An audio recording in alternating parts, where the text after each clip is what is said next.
مجھے یہاں ڈیٹیل میں بیان کرنے کی ضرورت نہیں ہے. البتہ یہ کہ میجورٹی آف اسٹوڈنٹس بھاگتے ہیں صرف اور نحو سے، لیکن سب سے زیادہ جو عربی زبان سیکھنے کے لیے لازمی امور ہیں ماں باپ کی حیثیت جنہیں حاصل ہے وہ صرف اور نحو ہی ہیں. ٹھیک ہے، تو نحو میں ہم بات کرتے ہیں زبر زیر پیش کی. اس کی ایگزامپل میں اس طرح سے دوں گی. قرآن کریم میں ایک آیت ہے وَقَتَلَ دَاوُودُ جَالُوتَ، اور داؤد علیہ السلام نے جالوت کو قتل کر دیا. ٹھیک ہے، اب ہم داوودو دال کے اوپر پیش ہے اور یہ فاعل کی طرف ہمیں نسبت دیتی ہے. فاعل کرنے والا، کرنے والے کون؟ حضرت داؤد. کیا جو مفعول ہے یعنی جالوت کو قتل کیا، اور مفعول ہمیشہ جو ہے وہ نسبی حالت میں ہوتا ہے، نسب میں زبر کے ساتھ ہوتا ہے. تو آ گیا نا داوودو جالوتا. اگر ہم اس کو ذرا سا ہلا دیتے ہیں علیہ اعوذ باللہ داوودا جالوت پڑھ دیتے ہیں تو فاعل مفعول بدل گئے، معنی کفریہ معنی میں بدل گیا، اور ہم ثواب لینے کے چکر میں گناہ کبیرہ کے مرتکب ہو جاتے ہیں. لہٰذا پڑھنے والوں کے لیے بھی اور مفسرین کے نزدیک بھی، علماء کے نزدیک بھی، مفسر کو جن باتوں کا علم ضروری ہے اس میں علم نحو بھی ہے کہ ہمیں زبر زیر پیش کا، ان کو جوڑنے کا اور ایک جملہ بنانے کی ترکیب معلوم ہو. ٹھیک ہے، نحو وہ علم ہے جو الفاظ و کلمات کے اعراب سے تعلق رکھتا ہے. معنی کا مدار اعراب پر ہوتا ہے. زبر زیر پیش کے فرق سے معنی میں زمین و آسمان کا فرق پیدا ہو جاتا ہے. اس کی ڈیٹیل میں نے آپ کو بتا دی. اس کے ساتھ ساتھ علم صرف کی بات کر لیں تو علم صرف الفاظ اور فقرات بنانے کا علم ہے. یعنی پہلے ہم نے نحو میں کیا کیا؟ زبر زیر پیش کو جوڑ کے ایک جملے کی ترتیب دے دی ان کو آپس میں. اب یہاں پر سیغے کے طور پر بات کی جاتی ہے کہ سیغے کے اعتبار سے کلمہ کیا معنی دے رہا ہے. ٹھیک ہے، تو یہ معنی جانے بغیر بھی، صرف کا علم حاصل کیے بغیر بھی ہم عربی کو نہیں سمجھ سکتے، اور اگر عربی نہیں سمجھیں گے تو قرآن کی تفسیر کیسے سمجھ پائیں گے. اس کے ساتھ ساتھ محکمات اور متشابہات کا علم بھی. سورۃ الزمر کی آیت نمبر 23 میں فرمایا کیا قرآن کریم میں کہ قرآنی آیات اپنے مضامین کے اعتبار سے ایک دوسری سے ملتی جلتی اور ہم مضمون ہیں. اور قرآن کی بہترین اور اعلیٰ تفسیر یہ ہے کہ قرآن کی تفسیر قرآن کی روشنی میں ہی کی جائے. لہٰذا مفسر کے لیے ضروری ہے کہ قرآنی مضامین پر اس اعتبار سے دسترس حاصل ہو اس کو کہ کسی آیت کی دیگر ہم مضمون آیات کون سی ہیں. ٹھیک ہے، اب یہاں پر تفسیر قرآن کے ماخذ کے بارے میں ہلکی سی ڈیبیٹ چھڑی ہے، اس پہ الگ ڈیٹیل آئے گی انشاءاللہ. تفسیر قرآن کے بہترین ماخذ میں سب سے بہترین کون سا ہے کہ قرآن کی تفسیر خود قرآن ہی سے کی جائے. ٹھیک ہے، تو انشاءاللہ اس کو ہم آگے ڈیٹیل میں پڑھ بھی لیں گے.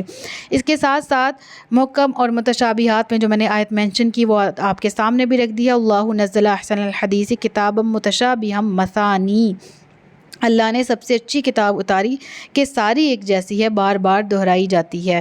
ٹھیک ہے، تو وہ الفاظ جو ہم معنی ہیں ان کا علم بھی جاننا مفسر کے لیے نہایت ضروری ہے.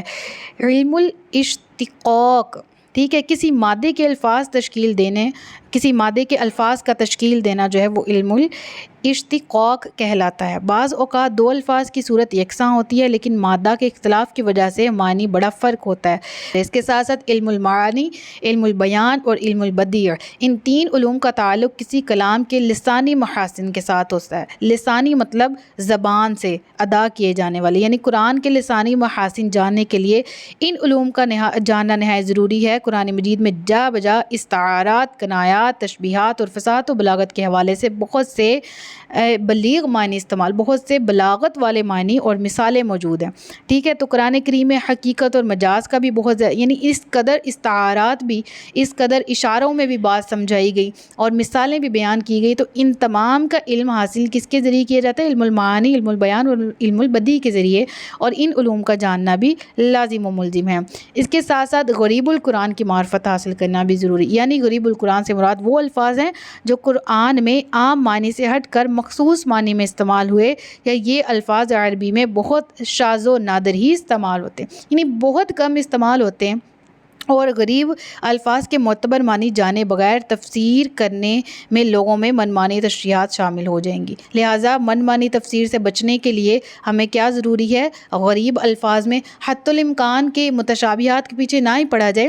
حضرت عائشہ سے روایت بھی ہے کہ حضرت عمر فاروق رضی اللہ تعالیٰ عنہ نے اس شخص کو سزا بھی دی جو کہ محض اپنا علم لوگوں پر ثابت کرنے کے لیے منمانی تفسیر لوگوں کے سامنے واضح کرتا تھا، خود سے ہی غریب القرآن کی کہ معنی لوگوں کے سامنے لے آتا تھا تو اس کو سزا بھی دی گئی. لہٰذا غریب القرآن کی معرفت بھی اس شخص کے لیے حاصل کرنا لازم و ملزم ہے جو تفسیر لوگوں کو بیان کر رہے ہیں. علم اصول دین قرآن مجید میں مختلف مسائل کے بیان کے لیے مختلف اسالیب موجود ہیں. کون سی چیز حلال ہے، کون سی حرام، کون سی چیز مکروہ ہے، کون سی مستحب، کون سی مباح، اس کا فیصلہ کرنا ہر کسی کے بس کی بات نہیں ہے. چنانچہ قرآن کریم میں اصولی احکام دیے گئے. ان کی مزید وضاحت اور ان کی حیثیت اور مقام کو جاننے کے لیے پہلے تو مفسر کے لیے ضروری ہے کہ پورا قرآن مجید مکمل طور پر اس کی نگاہ میں ہو. اسباب نزول اور سیاق و سباق آیات بھی کسی جگہ بیان شدہ حکم کی حیثیت کا تعین کرنے میں یہ مددگار ہوتا ہے. اس کے بعد حدیث نبوی کے عظیم الشان ذخیرہ سے مستند احادیث کو بھی وہ پڑھے. یعنی قرآن کریم کو بھی اس کو سارے کا سارا قرآن اس کی نظروں کے سامنے ہو. ایک آیت یہاں ہے تو اس سے سملر دوسری آیت کہاں پر ہے، یہاں مفہوم یہ ہے تو وہاں پر مفہوم وہ ہونا ہے، اور ان دونوں کے مفہوم سے یہ نیا مفہوم ہمارے سامنے آتا ہے، اور یہ بھی قرآن اور حدیث کی ایسے اپرووڈ ہے، ثابت شدہ ہے، ٹھیک ہے، اس کے بارے میں، اور مستند احادیث بھی وہ اس سے ریلیونٹ پڑے، ٹھیک ہے. اور اصول فقہ سے آگئی بھی فقہ کا علم بھی لازم و ملزم ہے. علامہ سیوطی نے مفسر کے لیے ضروری علوم میں اصول فقہ کے علم سے آگہی کو بھی لازمی قرار دیا ہے. اصول فقہ سے مراد وہ علوم ہے جن سے ہم قرآن اور حدیث کو ہی بیسک طور پر سمجھ سکتے ہیں، ٹھیک ہے. اصول دین اور اصول فقہ کو بیک وقت ذہن میں رکھ کر مسائل کا استنباط کیا جاتا ہے، یعنی مسائل اخذ کیے جاتے ہیں. یہی چیز اجتہاد کی بنیاد ہوتی ہے. ہر مجتہد کے کچھ اصول اجتہاد ہوتے ہیں، اصول اجتہاد ہوتے ہیں، ٹھیک ہے، اور وہ دوران اجتہاد ان اصولوں سے انحراف نہیں کرتا، یعنی منحرف نہیں ہوتا، منہ نہیں پھیرتا. اجتہاد کا علم اصول فقہ کے گرد بھی گھومتا ہے. یہ الفاظ کچھ آپ کے لیے خوفناک سے تو ہوں گے جو بالکل ہی بگنر اسٹوڈنٹس ہیں، اسپیشلی جو تھرڈ سیمیسٹر میں ہوں گے بچے، طلباء و طالبات، تو گھبرانا سب سے پہلے بالکل بھی نہیں. آپ نے یہ اجتہاد اور یہ استنباط الفاظ انشاءاللہ آگے کے لیکچرز میں آپ کو علم اصول فقہ میں بتاؤں گی، ٹھیک ہے. الحمدللہ ابتدا تو میں نے کر دی ہے جو واجب ہے، فرض ہے اس کی شرعی حیثیت سنت کی، تو آہستہ اس طرح یہ جو ٹرمز ہیں ان کو ڈیفائن کرنے کے بعد میں اصول فقہ بھی سٹارٹ کر دوں گی باقاعدہ. تو یہ چیزوں کی ڈیٹیل آپ کو انشاءاللہ وہاں مل جائے گی، لہٰذا گھبرانے کی ضرورت نہیں ہے. ابھی آپ اسی ٹاپک کے اندر رہتے ہوئے اس کو کور کریں جس کی بات کی جا رہی ہے. اسباب نزول اور قصص کی بات کی جائے، یعنی قصص القرآن کی، قرآن کریم میں جو قصے بیان کیے گئے ہیں، تو اسباب نزول وہ پس منظر ہے جس کے تناظر میں کوئی آیت نازل ہوتی ہے، جس کو میں نے سٹارٹنگ میں آپ کو کہا تھا شارٹ میں آ جائے تو آپ نے یہ لکھنا ہے. شان نزول کا علم لازم و ملزم ہے، ٹھیک ہے، اور ناسخ و منسوخ کا آگے بھی آئے گا، وہ میں آپ کو بتا دوں گی. جب کسی آیت کے نزول کا محرک اور پس منظر معلوم ہو تبھی اس آیت کے بیان شدہ تمام پہلوؤں کی وضاحت ہو سکتی ہے، ٹھیک ہے نا. یعنی واضح رہے کہ قرآن کریم میں بہت سی آیت ایسی ہیں جن کا شان نزول جانے بغیر ہم ان کی تفسیر نہیں کر سکتے. فار ایگزامپل وما رمیت اذ رمیت ولکن اللہ رمی، سورۃ الانفال کی آیت ہے کہ محبوب جو کنکریاں آپ نے پھینکی وہ آپ نے نہیں پھینکی، در حقیقت اللہ نے پھینکی. تو اس سے کیا مراد ہے ہمیں کیا پتہ کس واقعے کی بات ہو رہی ہے. تو ہم جب شان نزول پڑھیں گے تو ہمیں علم ہوگا کہ غزوہ بدر کی بات ہو رہی ہے یہاں پر، ٹھیک ہے نا. اور اسلوب قرآن کی معرفت، اسلوب قرآن کریم میں آیات کے جس طرح سے وہ مینشنڈ ہیں وہ جاننے کا طریقہ اسلوب قرآن کہلاتا ہے، ٹھیک ہے. یعنی قرآن کا اسلوب ایک منفرد نوعیت کا، اس اسلوب کی حقیقت کو وہی شخص سمجھ سکتا ہے جو قرآن پر مجموعی طور پر گہری نگاہ رکھتا ہو اور وہ قرآن کی مزاج سے گہری آگہی رکھتا ہو. قرآن کا کسی حکم کے بیان اور انداز بیان کا تعین کرنا وہ جانتا ہو. قرآن جو ہے وہ ہر حکم کو، ہر چیز کو اپنے اندر اور فصاحت و بلاغت کو اپنے اندر سمیٹے ہوئے اور تمام احکامات اس کے اندر موجود ہیں. تو مفسر اس سے جو بھی احکامات کا استنباط کرے، احکامات اخذ کرے، تو اس کے لیے اسلوب قرآن کو جاننا اس کے لیے لازم و ملزم ہے کہ قرآن کا اسلوب اس کے سامنے ہو. نسخ فی القرآن کی معرفت، یہ جیسے کہ میں نے آپ کو ابھی بتایا تھا کہ یعنی کہ مفسر کے لیے ضروری ہے کہ وہ قرآن مجید کی ناسخ اور منسوخ آیات کے بارے میں بھی مکمل دسترس رکھتا ہو. اس صلاحیت کے بغیر اگر کوئی تفسیر کرے گا تو ممکن ہے کہ وہ ناسخ آیات کو منسوخ سمجھ لے یا منسوخ آیات کو ناسخ سمجھ کر تفسیر کرنے لگے. وہ منسوخ آیات کو محکم سمجھ بیٹھے یا کسی محکم آیت کے بارے میں یہ کہہ دے کہ میں اسے منسوخ سمجھتا ہوں. اس طرح قرآن کریم کی آیات قرآن کریم کی آیات سے انحراف کی راہیں کھل جائیں گی. یعنی قرآن کریم کی آیات سے لوگ وہ جو احکامات ہیں ان سے پھر بھی سکتے ہیں. اب یہاں ناسخ اور منسوخ کی ٹرم آ گئی، اور ناسخ اور منسوخ منسوخ وہ آیت ہوتی ہے جو حکم بدلا جا چکا ہو، اور جو نیا حکم آ جائے نا وہ پچھلے منسوخ حکم کا ناسخ ہوتا ہے۔ اب یہ ڈیفینیشن آپ نے سن لی ہے، اب یہاں سے ویڈیو پوز کر کے آپ نے تھوڑی دیر سوچنا ہے، یہی والی لائن، یہ جو لائنز لکھی ان کو دوبارہ پڑھنا ہے، اور پھر تھوڑا سا ریزیوم کر کے دوبارہ سے سننا ہے، آپ کو یہ والی سلائیڈ کی سمجھ آ جائے گی۔ نہ آئی تو ناسخ اور منسوخ پہ میں الگ سے لیکچرز ڈال دوں گی۔ علم الحدیث کی اگر بات کریں تو قرآن مجید کی تفسیر کا دوسرا بنیادی ماخذ ہے، بلکہ قرآن مجید کے معنی کی حفاظت کے سلسلے میں حدیث کی مسلمہ حقیقت ہے۔ اس سے مراد کیا ہے کہ علم حدیث کا جاننا بھی لازم و ملزم ہے۔